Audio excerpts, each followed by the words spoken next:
Although Strandberg has a significant following, there are still many more guitarists who are nervous about some of its extreme design features. Luckily for you, I'm the most detailed, picky, annoying guitar reviewer on all of YouTube, and today marks the start of season 1 of the experiment, the series where I explore a single gear category in extreme detail over an extended period of time. For the next 30 days and well over 100 hours of playtime, I will exclusively be using Strandberg guitars. Along the way, I'll document my thoughts, try competitors, and answer every question you have, as well as many more you probably never thought to ask. I'm Andre Flood.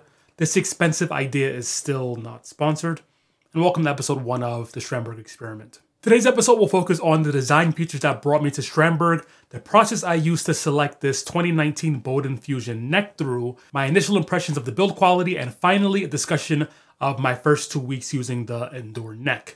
And spoiler alert, there was some pain involved, but it's not the pain you may be thinking, so you'll need to stick around until then. Now, I've been playing guitar for 19 years, and although many have recommended that I try Strandberg because of its ergonomics, I found my way to this brand by searching for other features. Over the last 6 months, I've been looking for modern guitars that have features like stainless steel frets, locking tuners, floating bridges, and a thick neck. And that last attribute, the thick neck, is shockingly hard to find on modern guitars. In addition to a thick neck, I've also been wanting to try flat fretboards. I was hoping to find something totally flat like the fretboard found on classical guitars, but the only electric guitar that I know that has a totally flat fretboard is the VGA Sean Lane signature model, which I don't feel like buying just yet. Now, flat fretboards are admittedly just a curiosity I have lately, but the bigger neck is a requirement for my playing. See, in the past, I've broken my elbow and I've dealt with chronic wrist issues as well. And my wrist issues in particular are far more difficult to manage when I play thinner necks, which is why I have a thick neck fixation. And this is where Strandberg came to my radar.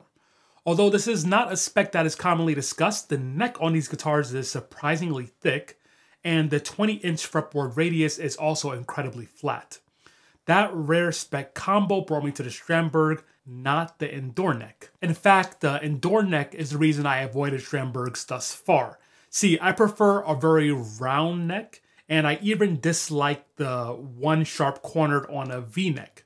And as a result, I assumed that the 2 corners found on the EndurNeck would be a horrible experience for me personally. At the same time, however, there have also been claims that the EndurNeck can actually help people like myself who have had wrist issues in the past. So I guess that makes me even more qualified for this long-term experiment. I haven't found any scientific research supporting the claim that Strandberg EndurNecks can help with wrist issues, but at the same time, it often takes scientific studies a while to catch up to truths that are found by real-world trial and error. Moreover, Ola Strandberg's preference for a thick neck with a flat fretboard gave me hope that the EndurNeck might actually be useful for me personally. Again, I'm going to go into a lot more detail about my experience with the EndurNeck later in this video and throughout the series. So once I decided that I'd be giving Strandberg a try, I had to select my 6-string model. My first requirement of a floating bridge eliminates the Salin Jazz and the Salin Deluxe, which is a shame because my 2 favorite visuals on a guitar are F-holes and any type of modern telly design. They all look really cool. Maybe I can play one of those in the future. My final 2 preferences of an HSH or an HH pickup configuration with a neck through design, that posed a bigger issue.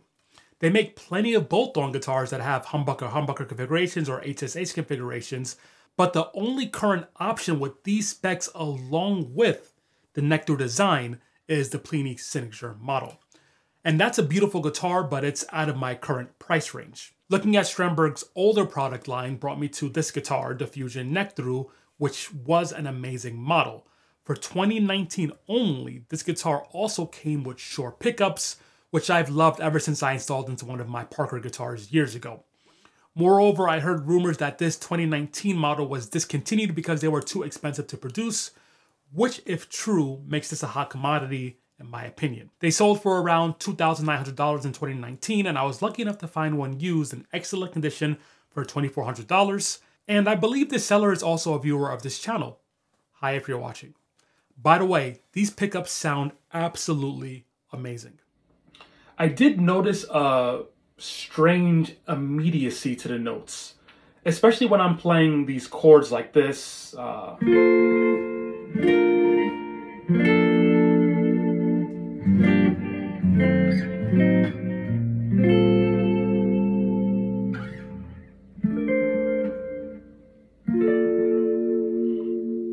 notes just feel like they're getting to my ear and my body faster. I'm not sure if that makes any sense, but it would almost be like if you were used to playing guitar with a bit of a delay in your software, and then all of a sudden it was immediate. So I feel this really odd immediacy to the notes. It's not bad, it's just new for me. And I will say, when I'm playing with overdrive and I'm playing more legato stuff, that immediacy is really, really satisfying. And I've noticed that my legato playing just feels a bit more accurate because I'm feeling the connection between the sound and my hand a bit faster, if that makes sense. So for example, when I'm playing stuff like this, that immediacy is just really, really nice. Let's see.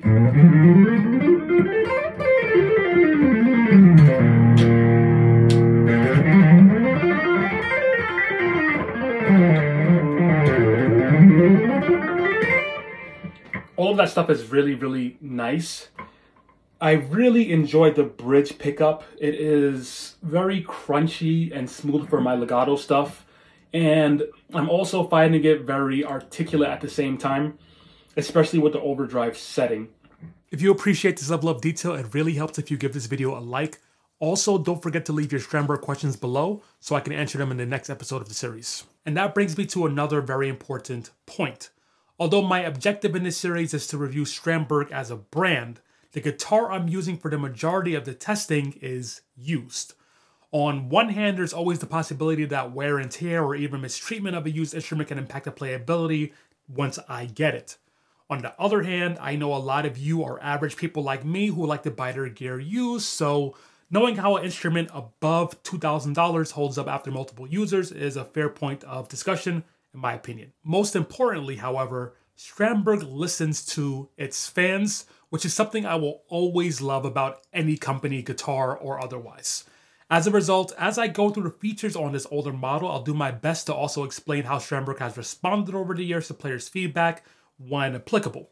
And maybe if we're lucky, I'll get to try one of the newer models to compare later in the series. Now, I know we guitarists love to buy and mod guitars. I'm exactly the same way, but when someone like Ola Strandberg or Ken Parker, when they design a guitar, I really feel like it's a work of art made by a craftsman, and we should really experience it as it was intended by them before modding.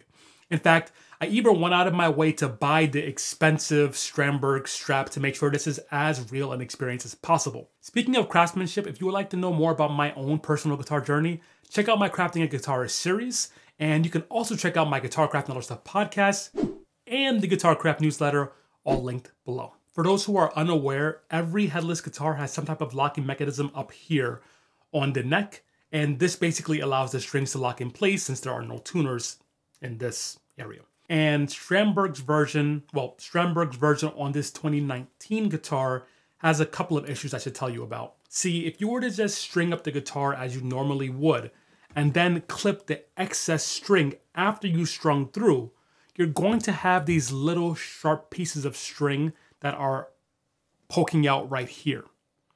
And that's because you can't clip them close enough to stop that from happening. And this may not seem like a big deal if you've never played a headless guitar, but I'm telling you, for some strange reason, I noticed that when playing a headless guitar, my fingers end up in this area far more than I ever assumed they would. And if you don't have a perfectly cut string, it's going to be poking you here and it will even draw blood. It's very annoying and I don't like it. The other issue with this type of mechanism here is that this corner is very sharp. It's a perfect right angle and it's not fun to bump into when you're moving your hand this way. So as I move down, boom, right there. So I have to kind of modify and really throw my hand in the air to avoid that. And it's, you know, I've gotten used to it, but it's definitely something you have to consider. And I'm not sure if in the heat of the moment, I would remember to throw my hand in the air to avoid doing that. Now, again, Strandberg listens to their fans, and I see that the newer hardware is updated to fix those issues. And hopefully we can try that in the future and hopefully Strandberg starts selling those as replacements so that we can buy them aftermarket and put them on our old Strandberg guitars. That being said, the old hardware isn't a deal breaker to me. I found my own workaround. So when I string up the guitar, I take a marker and I mark where the string meets the locking mechanism. Then I pull the string back out and I clip it right behind that mark. Then when I put the string back through and lock it, I have a nice flush area right here and no strings that are poking me. Fairly simple solution. Once the string leaves the locking mechanism, it runs over a Teflon nut and a 0 fret. And I really like 0 frets. I discussed them in much more detail in my VGA video. I'll link it right up here. Long story short, having a 0 fret allows you to get lower action much easier without worrying about the nut being cut perfectly. And I like it a lot. I'm happy it's here. We also have 24 stainless steel fan frets. So on the bass side, the length is 25.5, and on the treble side, it is 25. In terms of the fretwork, the leveling is done very well, and I can get the strings down very low, and I enjoy that quite a bit. That being said, there is an issue with fret sprout on this guitar. And I understand this is a used guitar, I totally get that, but when this thing was new, it sold for over $3,000 with tax, and I have other very expensive guitars made by VGA and Parker, etc., that are old and used, and I've never had this much fret sprout. I don't actually notice any roughness when I'm playing, so it's not something that I feel like I need to run out and get fixed right away. In fact, I probably won't fix that at all because it just isn't messing with my playability. Interestingly enough, the only time the fret sprout has been an issue is when I'm playing fingerstyle stuff, and it's an issue for my right thumb.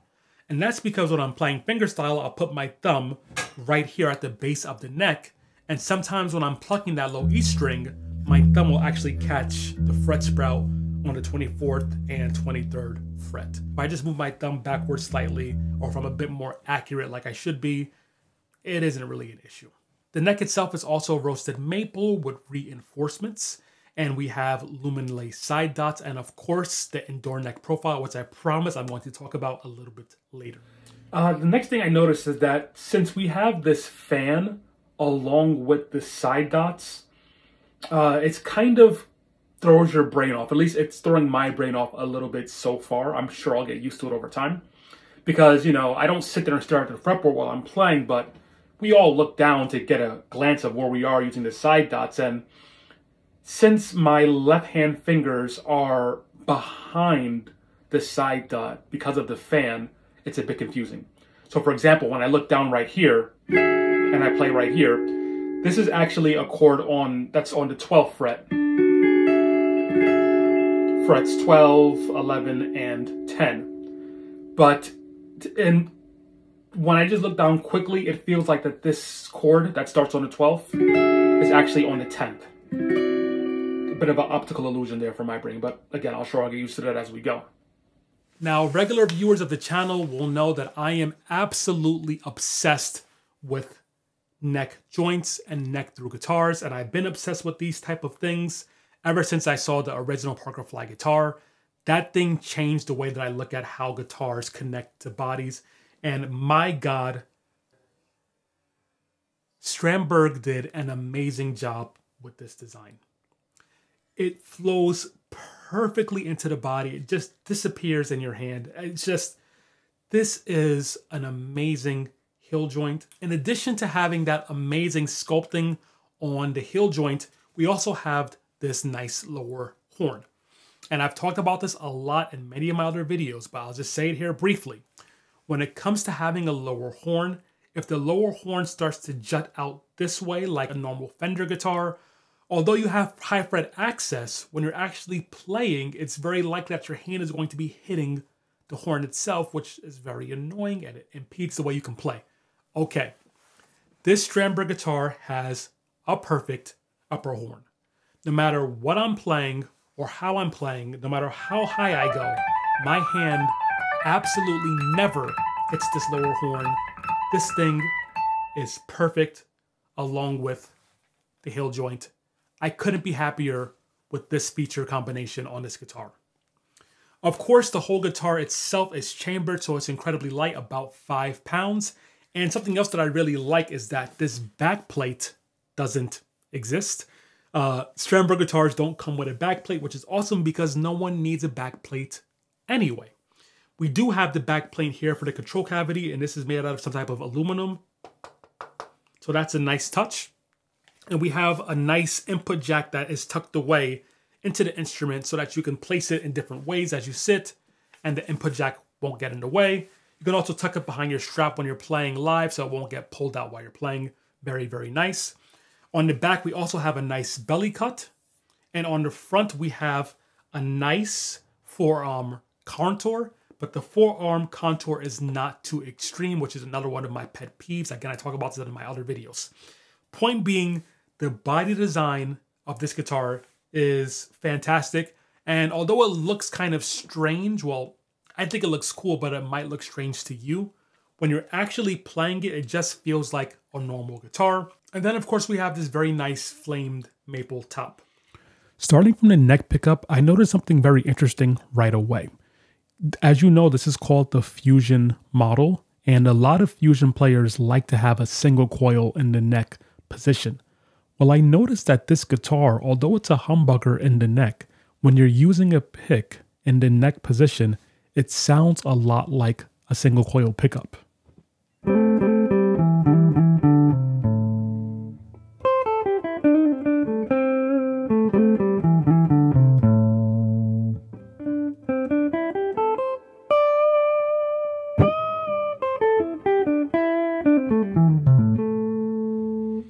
And I find that really interesting because the second I stop using the pick and I use my fingers, then it sounds like a jazzy neck pickup.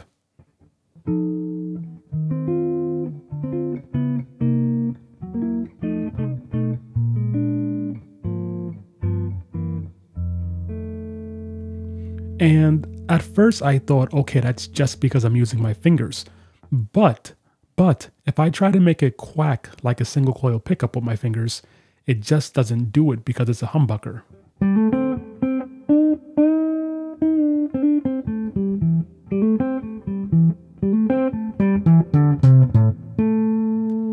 It just doesn't quack like a single coil would. So when you use a pick, it sounds like a single coil. When you use your fingers, it sounds like a low output humbucker. Fine. In the next position, we have the one of the coils from the neck pickup and the middle pickup, and it sounds somewhat stratty, but it doesn't really sound like a traditional Strat. It kind of has this different, slightly fatter sound.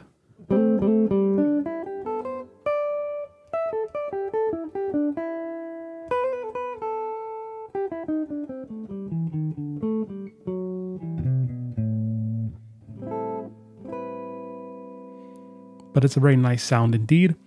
When we move to the middle position, this is where things gets interesting, because on this guitar, you cannot activate this middle coil unless it's mixed with the other pickups. So in this middle position, what we're having is a neck pickup. We're having the front coil from the neck pickup and the rear coil from the bridge pickup. So this is almost like a Telecaster style middle position setting.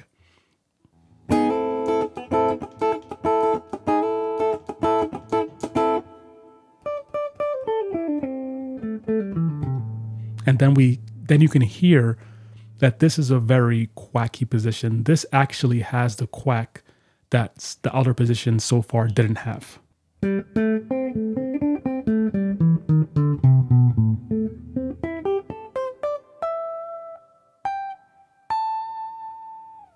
So that's a nice sound. Then we have one of the single coils from the bridge in the middle position, and this sounds like you think it would. It's very bright, it's very chimey, and this is one of my favorite tones to use on this guitar for a clean setting and when using some of my chords, things like this.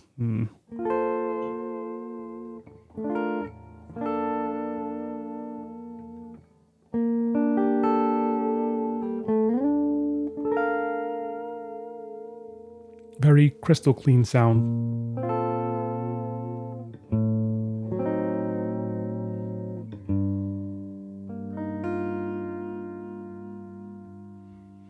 And finally, the bridge pickup is also nice. I'd say it feels like a medium output pickup. So it has a bit of crunch. It really comes to life with the distorted setting, but even in clean,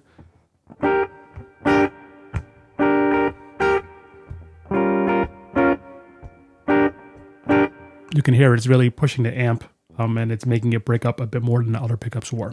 So those are the characteristics of the pickups in my opinion, and I'll play you some quick stuff with some more distorted sounds. Here's the neck position.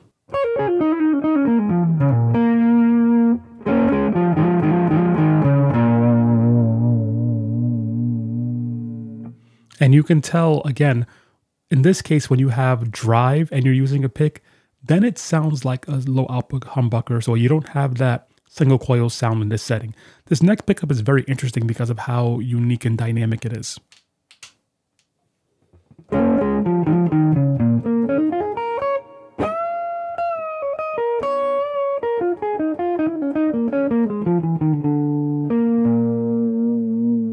Neck and middle. Now we're in that fake telly position.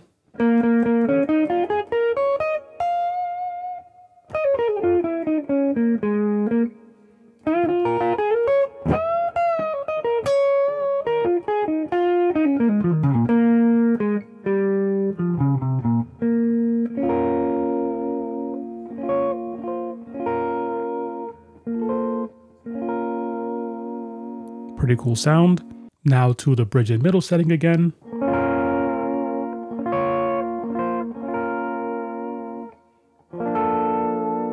And as you can tell, when I use these mix settings, I can still get a decent sound with these complex chords, even though I'm using drive.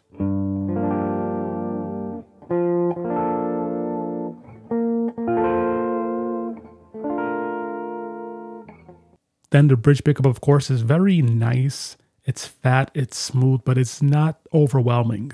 And I like that because I tend to like lower output pickups, even with humbuckers, so I like the way the bridge sounds a lot.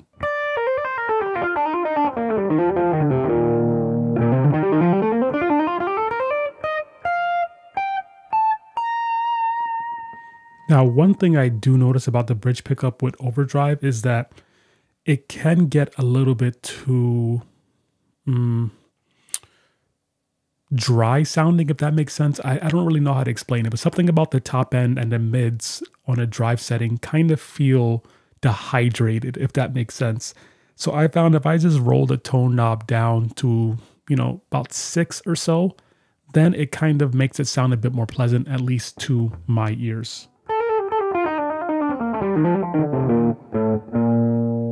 So that's what I think about the pickups. So let's talk about the hardware now. And really, I need to spend a lot more time with this bridge before I can give you my full impressions. But I have to tell you, so far, it's different than other bridges that I have tried. And keep in mind, I've tried at least 2 other headless guitar floating bridges. This one is very different. Here's the first thing. I originally set this up with just 2 springs, and I had to max this out and push this all the way down to get it to float properly with just 2 springs. And the second I changed the strings even a little bit to slightly higher gauge, I had to add a 3rd spring to get this to float properly. So I just find that kind of odd. I can usually float a trem with my strings totally fine with just 2 springs. Whatever, that's not a big deal. The other thing that I notice is that even when you're using just 2 springs and these very, very light strings, the bridge itself is still very, very stiff. And that's not a bad thing or a good thing. It's just a personal preference. I like to have my bridge feel very, very light so that I can manipulate it with the slightest touch from my pinky. I can't do that with this bridge because of how stiff it is. That being said, over the course of playing it for a couple of weeks, I got used to the stiffness of the bridge, and I don't find it to be an issue at all. In fact, I think that it might actually be better as a stiffer bridge because when you're tuning it, it doesn't flop around at all, and it makes tuning it much easier. When I've tried tuning other headless guitars with floating bridges, it was much more difficult to tune because as you were turning it, you're moving the bridge and that gets annoying. That happens a lot less with this stiffer bridge, so maybe that was the intention all along. The other thing that I've noticed with this bridge is I'm having a hard time getting the arm to be exactly how I want it. And again, initial impressions, I need to spend more time fine-tuning it, so this is not my full thoughts. I'm just saying so far, okay? So I like to have the bridge, the arm itself, where it basically moves freely, right? Where gravity will make it fall. And I like to have it set that way because I like to have the arm in my hand at all times when I'm playing. And I don't want to have to add extra force with my right hand to get the bridge to move as I'm picking up and down the strings. So if I have it set like this, where it just falls with gravity, as I'm playing, it just kind of falls and follows my hand without any issues. The thing is that what I've noticed with this bridge that I haven't noticed with my other bridges is that when I set it to this particular setting that I like, it has a little bit of movement left and right. Let me see if you can hear that. So that little bit of movement when I'm trying to play, you know, it's not a deal breaker. It's not a big deal, but it's not as flawless as, say, my Vega trem or my Parker trems or some of the other trems that I have used over the years. Again, there might be a way for me to tighten something up in there, and I'm going to try to do so as I play the guitar more and more, but at least so far, that's one small issue that I'm having. Still, nothing that's a big issue. Editor Andre here again, and so yes, I know I can just use an Allen wrench and tighten the arm down very easily with the set screw back here. That's pretty obvious, but what I'm saying is that usually when I set the set screw and I get it to that nice position, it doesn't move around the way I was just showing you. Also, you'll notice that I have the Allen wrench out, and I have it out on my desk at all times now because I'm noticing that I have to basically retighten it every 2 hours or so. And again, usually I just kind of set that and forget it. So again, I might be able to fix that with some type of alteration, some type of modification, maybe just tightening something inside of the tremolo itself because I haven't taken it apart. But initial impressions, that's what I've noticed. So of course we have a 5-way switch and I showed you the pickups ready, but I want to talk to you about these knob placements because this is something that I also find very interesting about this guitar. So I usually don't like having a volume knob right here because I find when I'm playing a Strat or any other guitar that has a volume knob in this area, when I'm strumming like this or playing things like this, I'm constantly hitting the volume knob and it's very, very annoying. I don't know how or why this is different because it looks the same when you look at the instrument. But when I'm playing this guitar, no matter how I strum, I never hit the volume knob. And again, I don't know how that works. I don't know why it works that way, but it just does. And to me, this is a game changer because now I can easily reach my volume with my pinky and I can still do all of my strumming stuff, where in the past, I've had to sacrifice my pinky reach ability in order to stop my hand from smacking into the volume knob. So somehow Ola Strandberg figured out some type of alchemy and made that perfect as well. Let's talk about the EndurNeck because this is the thing that everyone talks about. This is the thing that scares everyone, and I have a few initial thoughts about the EndurNeck. All right, so I'm editing the video and I just wanted to let you know, as I talk about the EndurNeck, I keep saying EndurNeck, but what I really mean is the EndurNeck plus the fanned frets, because those two things work together and you can't buy a Strandberg without buying the fan frets with the EndurNeck. So keep in mind when I'm talking about all the stuff, what I really mean is the combination of the EndurNeck plus the fan frets. Now, I will say that the first day I had this guitar and was playing it for my regular 90-minute practice session, by the 30 or 40-minute mark, my hand started hurting. So I just got through my first session using the Strandberg guitar. The session was about 1 hour and 54 minutes. And throughout the time, I took some notes on what I was noticing. Now, 20 minutes into my session, I also started to get a bit of pain in my wrist and a bit of pain in my elbow. You know, I really shouldn't even call it pain. I'm going to call it fatigue because this is not the type of pain you feel when you have an injury. This is more the type of pain you feel when you've worked a muscle you haven't worked in the past. I also started feeling some fatigue in my muscles in my back. Not the major muscles like the rhomboids and trapezius and the lats, but some of the deeper muscles that are connecting the ribs to the spine. At least that's my interpretation. I felt some strain there. And again, if you ever work on your posture, you'll start to notice those muscles are getting stronger and sort of feel fatigued if you haven't been using them. I think that's more fatigue from being in this really nice, perfect upright position as well. Only on day 2 now, and already all of the fatigue that I started to get in my left hand and my elbow area is completely gone, and my hands feel great. And the fatigue I told you about that was in my deep muscles of the back, that's also totally gone, and I've been feeling amazing. So the EndurNeck definitely isn't hurting me. So that's good. I mentioned earlier in the video that I don't even like V-necks because I don't like sharp angles. So the question is, how do these sharp angles on the EndurNeck feel? When I first got the guitar, in day 2 in particular, the angles on this EndurNeck were giving me some type of issues. So the session started with some chordal playing, and the first thing that I noticed is that I can't play all of my bar chords. You know, the simple bar chords, you know, major, minor, all of that stuff is fine.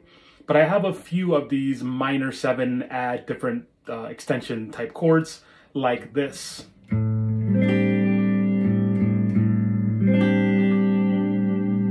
And I quite like them. And because of the fan on this Strandberg guitar, I can't play these in every position I can play them on a regular guitar.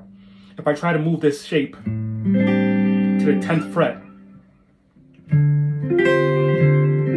it's very, very difficult for a couple of reasons. The first thing is that the fan is going this way, so when I stack my fingers vertically, I can't really get a good stack on them. It's forcing me to turn in a way that's not very comfortable. And also, when I'm playing these chords, the back of the Strandberg guitar, since it has those sharp corners, it's coming in contact with my bone on my thumb. So it's creating a bit of pressure on my thumb, forcing my hand to turn in a strange way, and it's not really allowing me to play that chord in particular. Like I said, down here,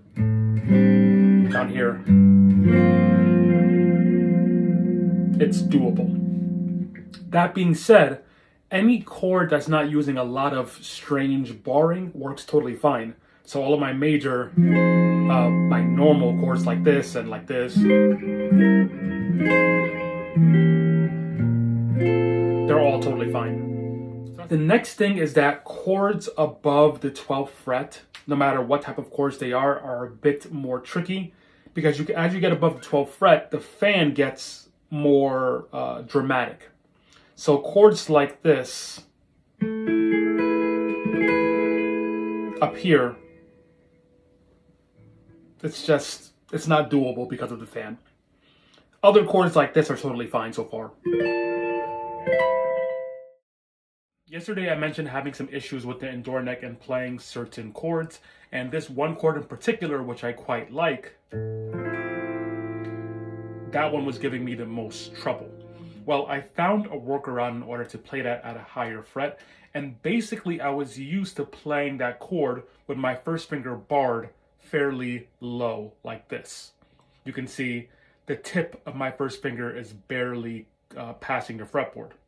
And when you play it like that, that chord is almost impossible because of the way your fingers are stacked. However, if you take that bar, like I've been doing now, and push it higher, see, before it was here, and now I'm using it like this, then it gets even easier to play that chord. So with that new technical workaround, I can play that chord again. I still can't play any of the chords that I like above the 12th fret. Really, it's about on the 15th fret forward, but even right here, these chords are hard because of the stack.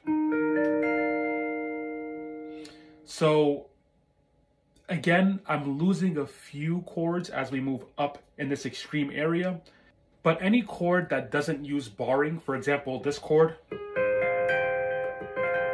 very nice major chord.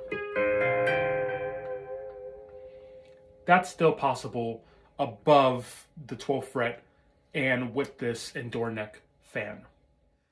That area of my thumb kept pressing the corner of the EndurNeck, and that was causing me significant discomfort.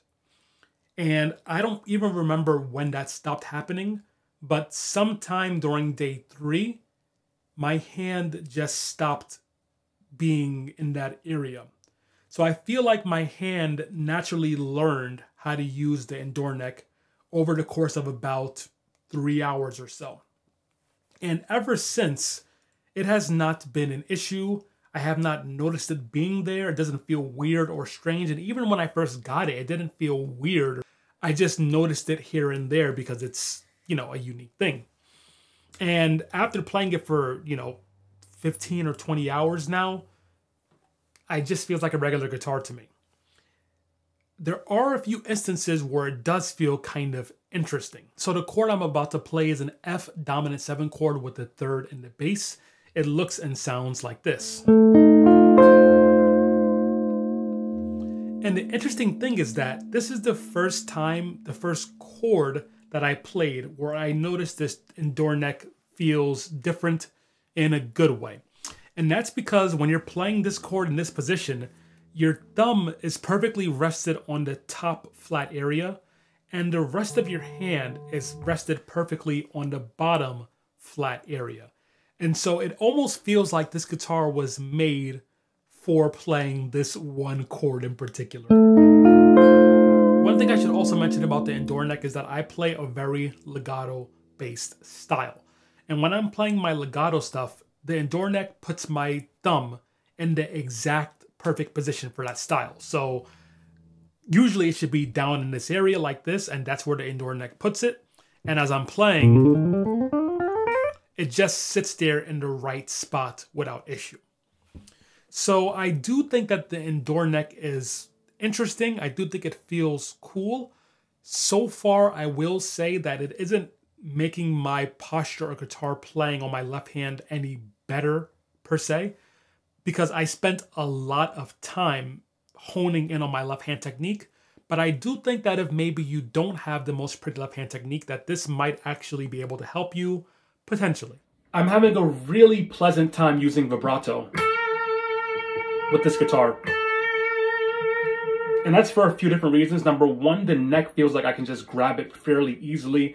And I have a really easy time muting with my right hand, as I said before. And so because of that, I can really just grab that note and really get a strong vibrato, because I don't have to worry about the muting as much because of the position it's putting my right hand in. The smoothness of the fretboard, along with the smoothness of the stainless steel frets, and my ability to mute very easily and accurately, I feel very confident just grabbing notes and digging in and hitting them. So that's been very pleasant as well. But so far, and again, this is just initial impressions, so far to me, it isn't a feature that I need, and it isn't a feature that I need to get rid of. It's just different, it's just interesting, and I'm enjoying using it so far. And who knows, maybe my opinion on it will change by the time I hit hour 100. Now, there's still one huge feature that I need to discuss, and in my opinion, that feature is the most important feature on this guitar and really any other headless guitar design. But we'll talk about that on episode 2 of the Strandberg Experiment.